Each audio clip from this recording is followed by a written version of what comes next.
반갑습니다. 다시 돌아온 수요일에 함께하는 성경 맛보기 시간 골로새서 계속해서 이어가도록 하겠습니다. 오늘 본문은 골로새서 2장 20절부터 23절까지의 말씀입니다. 함께 읽도록 하겠습니다. 너희가 세상의 초등학문에서 그리스도와 함께 죽었거든 어찌하여 세상에 사는 것과 같이 규례에 순종하느냐. 곧 붙잡지도 말고 맛보지도 말고 만지지도 말라 하는 것이니 이 모든 것은 한때 쓰이고는 없어지리라. 사람의 명령과 가르침을 따르느냐. 이런 것들은 자의적 숭배와 겸손과 몸을 괴롭게 하는 데는 지혜 있는 모양이나 오직 육체에 따르는 것을 금하는 데는 조금도 유익이 없느니라. 아멘. 골로새서 우리가 2장 계속해서 살펴보면서 경계해야 할 것들에 대해서 배워가고 있습니다. 그래서 저번 주까지에 무엇을 배웠느냐면 우리가 경계해야 될 것들이 4가지가 있는데 그 중에 철학과 헛된 속임수, 유대의 의식주의, 그리고 천사 숭배까지 우리가 배웠습니다. 오늘 마지막 그 경계해야 할 것들 중에 제 4번, 4번째 금욕주의에 대해서 한번 살펴보고자 합니다. 네. 금욕주의 우리가 경계해야 될 것 중에 하나입니다. 이 금욕주의. 네. 많은 분들이 이제 그 고대 청교도들도 마찬가지고 그런 이제 신부들도 마찬가지고 금욕을 해야 뭐 한다. 그것이 진짜 신앙이다. 이렇게 주장을 하면서 나아가시는 분들이 굉장히 많습니다. 지금 또한 이 금욕주의를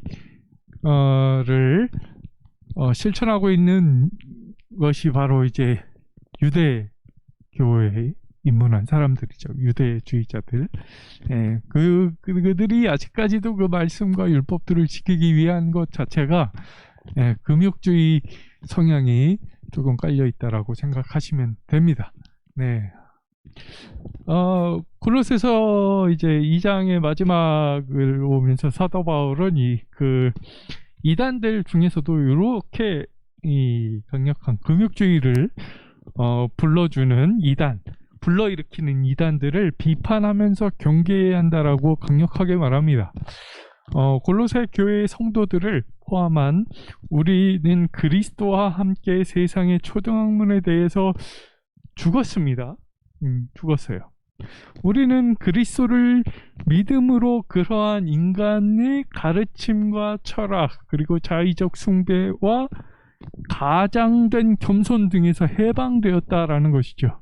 근데 어찌하여 마치 세상에 사는 것처럼 의문에 순종하느냐고 사도 바울이 책망하고 있는 것입니다.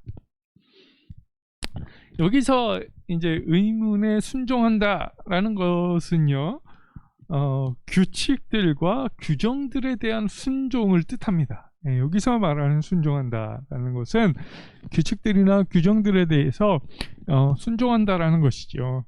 네. 이것은요, 하나님의 그 계명들에 순종하는 것을 뜻하는 것이 아닙니다. 그런 것이 아니라 사람들이 만들어낸 그 규정. 쉽게 말하면 이제 종교적인 규칙들에 순종을 했다라는 것입니다. 그것을 뜻하는 것이죠. 이제 이 당시의 이단들은 여러 가지 교묘한 논리와 철학과 외적 겸손과 이제 종교적 경건 등을 통해서 성도들로 하여금 그리스도를 떠나서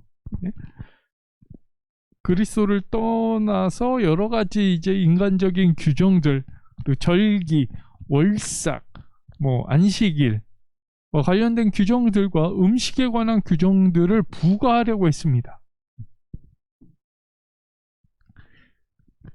이런 거예요. 그리스도의 그 사랑, 그리스도의 피, 하나님의 사랑으로서 우리가 그 믿는 자들은 다 구원을 받을 이제 그 자녀로 되도록 하나님의 자녀로 되도록 할 수 있는 그 권세를 주셨다라는 그 말을 우리는 믿음으로 돌아가자. 믿음으로 하나님께서 우리를 사랑하셔서 예수 그리스도를 보내주셔서 십자가에 못 박혀 죽으시고 장사한 지 사흘 만에 죽은 자 가운데서 다시 살아나신 것, 그것이 우리를 구원하기 위해서임을 믿는 것 그 자체, 그 믿음 하나로 우리는 그리스도의 사랑 안으로 들어가고 하나님의 자녀로 다시 한번 컴백할 수 있는 거다 라는 것을 믿는 것 하나만으로 가능한데, 그것이 아님을 계속해서 그 이단들은 주장을 하고 있었다라는 거죠.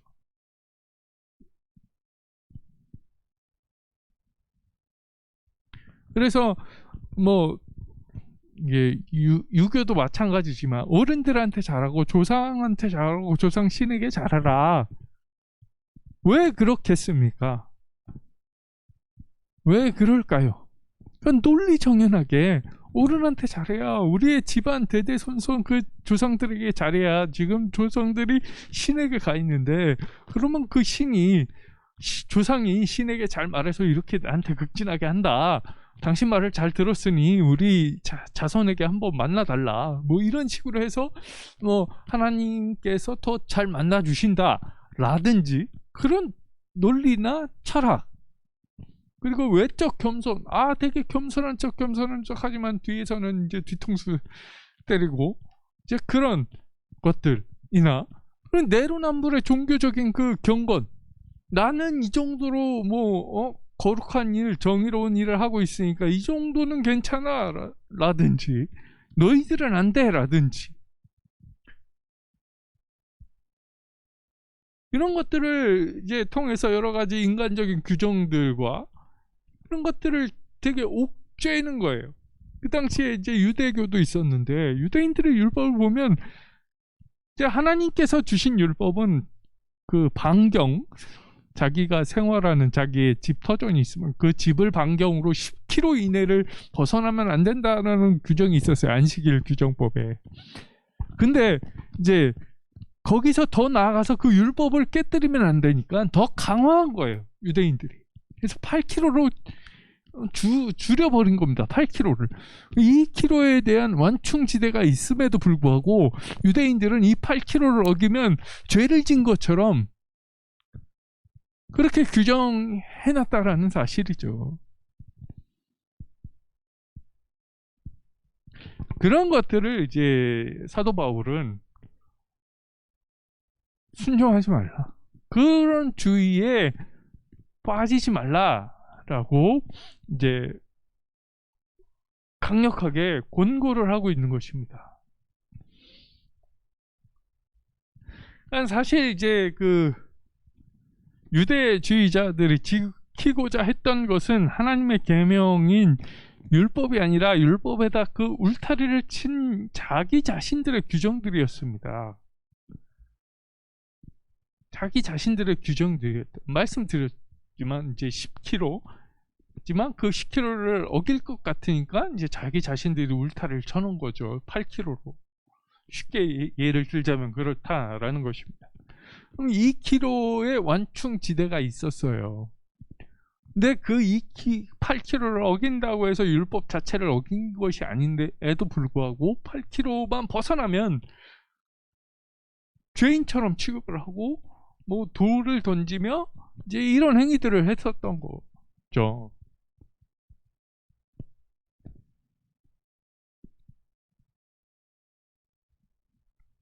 이와 같은 맥락에서 이제 사도 바울도 율법을 자랑하는 유대인을 향해 내가 율법을 범함으로 하나님을 욕되게 하느냐고 책망하였습니다. 율법의 그 가장 순수한 기능은 하나님이 인간을 사랑하셔서 이것만 벗어나지 마라 라는 명령이었어요. 이것만이라도 지켜서 이제 하나님 자신을 사랑한다는 것을 한번 증명해봐라. 네? 그런 것이었거든요. 그들이 이제 율법을 가지고 있다고 자랑은 했지만 실질적으로 삶에서는 도적질을 하고 간음을 하고, 예?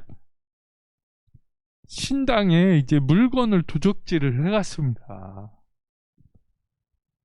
뿐만 아니고 유대주의자들이나 이단들은 구약시대의 그 타당성을 가지고 있었으나 신약시대에 그리스도께서 오심으로 그 효력을 상실한 할례와 음식법, 절기법과 같은 그런 그림자를 끝까지 주장하면서 지킬 것을 강조했어요.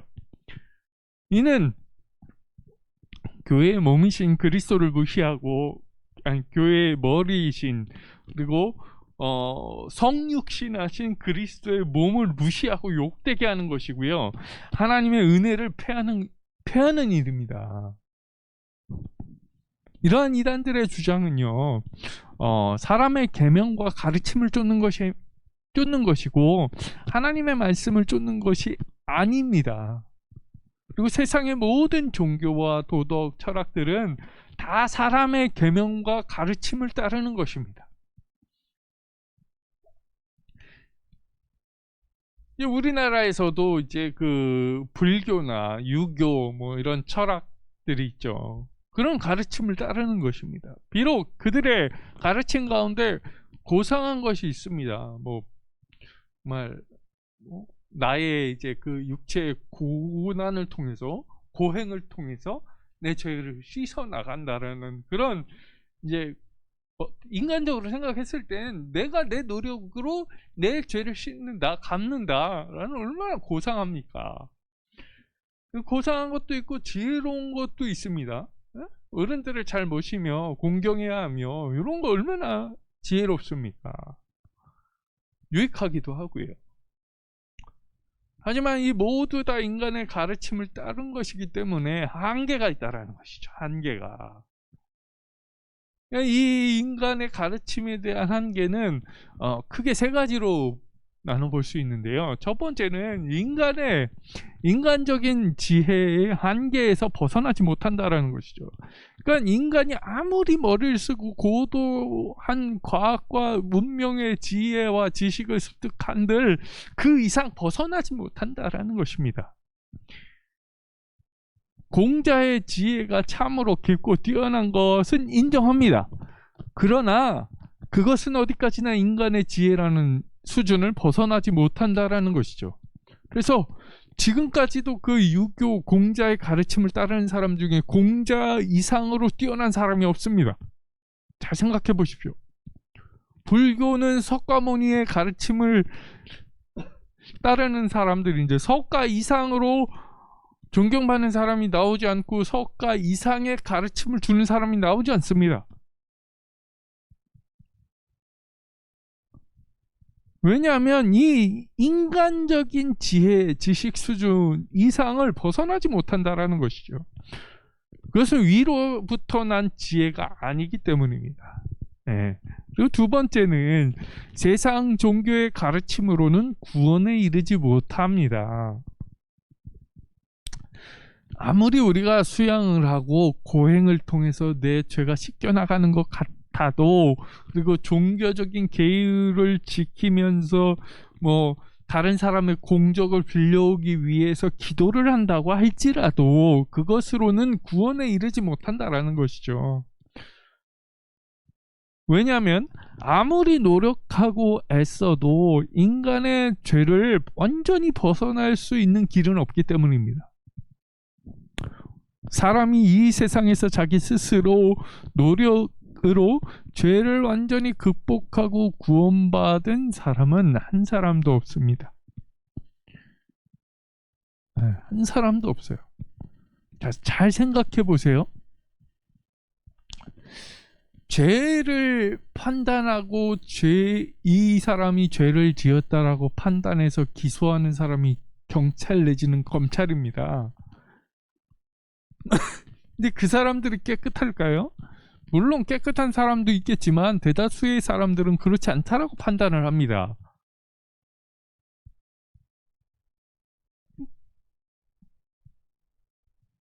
그 사람들도 사람이기 때문에 실수할 수 있고, 뭐 대략 우리가 잘 알고 있듯이 잘 나 이런 것쯤은 괜찮다라고 넘어가는 게 이제 음주죠.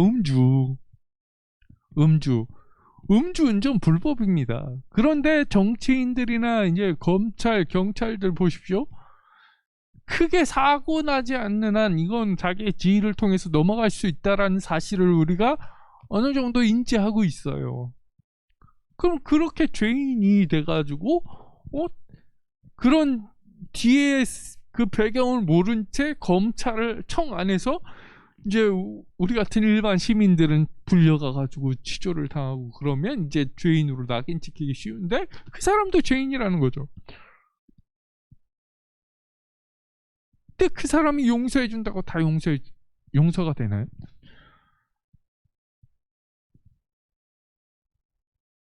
그 죄가 남아있다라는 사실이죠. 뭐 요즘처럼 이제 대선 기간 때 대선 후보로 나오는 사람 탈탈 털잖아요. 예? 이제 더 유력 이제 당의 양대 그 거대 우리나라 같이 이렇게 당 정치가 이렇게 다자가 아니고 양자택일의 경우에는 더 합니다. 그 당의 유력 후보는 더 탈탈 털어져요. 보시면 과거에 벌금 얼마 냈다 얼마 냈다 합니다. 그래서 전과 몇 범이라고 해요. 그렇게 욕하는 사람들도 잘 뜯어보면 무단횡단하고요. 다 합니다. 그런데 문제는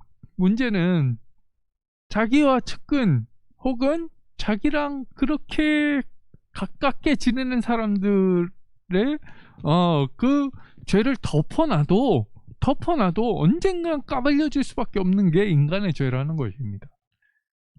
근데 이게 드러나는 죄지만 우리는 죽을 죄인이거든요, 하나님 앞에서. 근데 이거를 어떻게 해결을 합니까, 인간끼리? 그거를 얘기를 하는 겁니다, 사도 바울이. 자기 스스로도 이게 그 노력으로도 이걸 극복을 못해요. 극복을 못합니다. 완전히 구원받은 사람이 한 명도 없다라는 사실입니다. 아무리 그렇게 정말로 착하게 살았던 이제 간디조차도 죄를 극복하지 못하고 죽었습니다. 따라서 이 구원이라는 것은요, 오직 하나님의 은혜로 가능합니다. 예수 그리스도가 곧 우리를 위한 하나님의 은혜이자 선물인 것입니다. 이 은혜의 선물을 믿음으로 받아들이지 아니하고는 그 어떠한 인간의 노력으로도 구원에 이를 수 없는 것이 바로 타락한 인간의 현실인 것입니다. 세 번째, 세상의 종교의 한계는 육체를 쫓는 것을 금하는데 유익이 조금도 없다라는 사실이죠. 보면 이제 23절에 이렇게 말하고 있는데 마지막 구절을 정확하게 이제 번역하는 데에는 많은 어려움이 따를 수 있습니다. 그러나 사도 바울의 이 사상의 흐름을 쫓아서 다음과 같이 이제 번역하면 어떨까 합니다.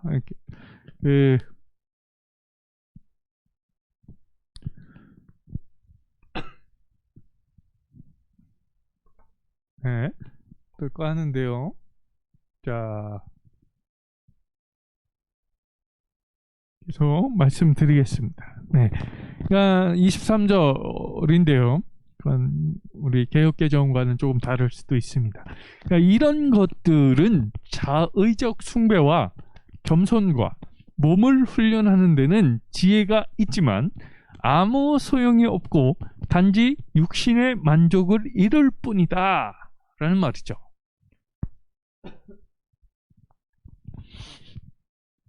그러니까 이 당시에 이 골로새에 들어온 이단들의 이 주장하는 바는 외적이고 인간적인 모양을 내기는 합니다. 그렇지만 죄악된 이 육체의 문제를 해결하는 데는 아무 소용이 없다는 뜻입니다. 인간의 죄의 문제는 마음속 깊이 자리 잡고 있기 때문에 외적으로 수양을 하고 계율들을 지키고 절기들을 지킨다고 해서 해결될 문제가 아니라는 것이죠. 아무리 이제 산속 깊은 곳에 들어가서 10년, 20년 동안 수도 생활을 하고 고행을 한다고 하더라도 마음속에서 일어나는 이 정욕과 탐욕은 어쩔 수 없는 것입니다. 남자들은 예쁜 여자를 보면 소유하고 싶고, 다른 사람이 좋은 차를 타고 다니면 이제 질투심이 나고, 이제 뭐 사촌이 이제 뭐 집이나 땅을 사면 배가 아프다라는 우리의 속담도 있지 않습니까? 이제 그렇듯이 이제 사도 바울도 이게 고백하기를, 자기는 율법의 다른 모든 계명은 다 지켰지만 다만 이 탐내지 말라라고 한 계명만은 어쩔 수 없다라고 사도 바울도 고백했습니다. 그래서 사도 바울이 로마서 7장 8절에 이렇게 고백한 것입니다. 그러나 죄가 기회를 타서 계명으로 말미암아 내 속에서 각양 탐심을 이루었나니,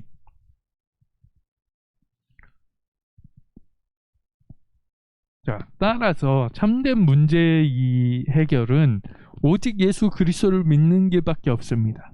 물에 빠져서 거센 물결에 휩쓸려 떠내려가는 사람이 자기 스스로의 힘으로는 도무지 빠져나올 수 없게 되었을 때, 그 사람이 구원받는 오직 한 가지 길은 다른 사람이 그를 건져주는 것입니다. 이처럼 죄에 빠져서 죽어가는 우리를 건져내고, 그리고 그 죄에서 빠져나올 수 있게 보냄받은 분이 바로 예수 그리스도이시죠. 그러므로 우리가 살려고 하면 하나님이 보내주신, 구원해주신 예수님을 붙드는 길밖에 없습니다. 다른 사람의 도움을 의지하는 것이 싫다면서 거센 물살 가운데 무슨 참선을 하고 고행을 하고 겸손한 척 해봐야 아무 소용이 없어요. 그냥 죽어갈 뿐입니다. 구원은요, 오직 우리를 건지러 오신 예수 그리스도를 붙드는 길밖에 없음을 믿으시길 바랍니다. 이것을 거절하는 것은 하나님의 은혜를 거절하는 것이고, 구원의 길을 열어주신 하나님의 사랑을 배신하는 것입니다.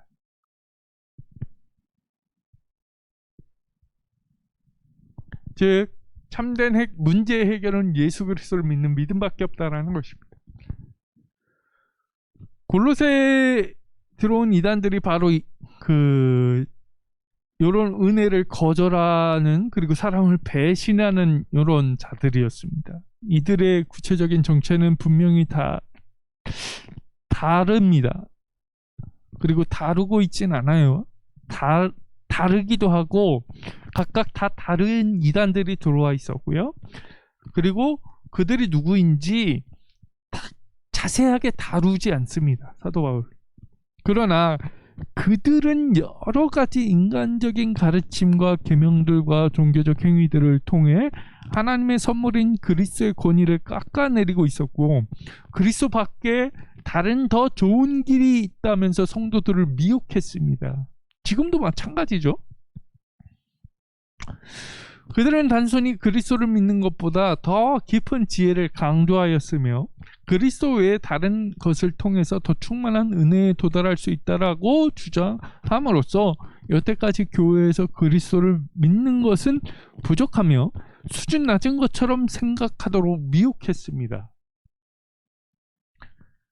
이에 대해서 사도 바울은 이러한 주장은 바로 인간의 가르침과 계명을 따른 것이며 그리스도를 따른 것이 아님을 말하면서 그리스도 안의 모든 지혜와 충만의 거함을 강조한 것입니다. 따라서 이제 골로새 교회 성도들이 취해야 할 태도는 이러한 유혹에 미혹되지 말고 모든 만물보다 먼저 나시고 교회의 머리가 되시며 그 안에 모든 충만이 거하시는 예수 그리스도를 붙드는 것입니다. 우리도 그 모든 미혹을 물리치시고